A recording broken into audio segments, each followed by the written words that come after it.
당당하게 나와서 처벌받으라 이렇게 발표를 했습니다. 이렇게 논란이 커지자 류석춘 교수는 오늘 오전에 기자들에게 입장문을 보냈는데 그 내용도 한번 좀 살펴볼 필요가 있을 것 같습니다. 네, 류석춘 교수의 입장문을 보면 이거는 스타일의 문제지 내가 좀 직설적일 따름이지 예. 옳고 그름의 문제가 아니다. 이렇게 맥락까지 비틀면서 명예훼손 문제까지 맥락까지 비틀면 나에 대한 명예훼손을 고려할 수 있다. 지금 그런 취지로 예. 입장문을 발표를 했는데 저는 이 류석춘 교수가 학교에서 그 수업 시간에 뭐라 그러냐면은 매춘과 위안부에 관해서 동급으로 보냐고 물어보니까는 비슷하다 이렇게 얘기를 했거든요. 이게 논리적인 모순이 있어요. 왜냐하면은 학생들이 그럼 할머니들이 자발적이었냐고 물어보니까는 지금 매춘하는 사람들도 살기 어려워서 가기도 했고 술만 팔면 된다 그래서 간 적도 있다 이렇게 얘기를 했거든요. 벌써 여기서 허점이 드러나죠. 이런 속아서 같다는 얘기잖아요.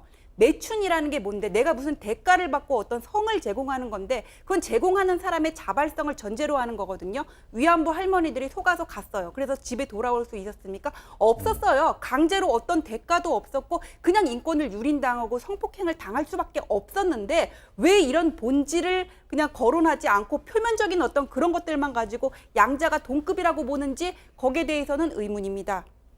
네, 그런데 류 교수는 강의실 안에서 나온 이 발언과 대화가 동의 없이 녹음돼서 유출됐다.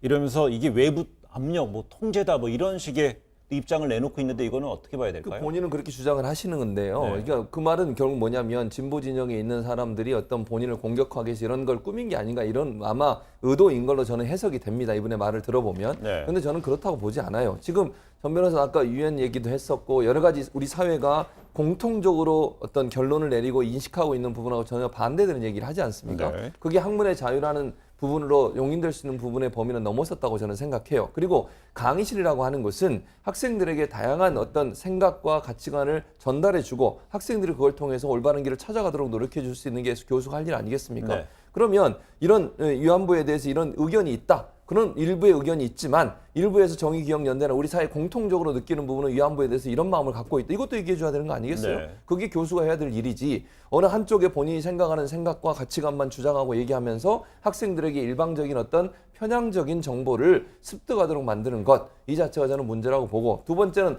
학생들이 항의를 하고 문제를 제기했음에도 불구하고 거기에 대해서 전혀 동의를 하지 않고 본인의 입장만 계속 얘기했어요. 그렇다고 하면 그것이 정말 본인이 얘기하는 것처럼 본인은 열린 강의고 학생들의 말을 잘 들어준다고 얘기하는데 학생들이 그렇게 항의하고 문제를 제기했음에도 불구하고 전혀 본인의 생각을 바꾸지 않고 본인의 생각만 일방적으로 주장하는 이런 태도가 과연 그러면 바람직한 태도인지 교수로서 이 부분은 스스로 돌아보셔야 될 부분이 아닌가 이런 생각이 듭니다.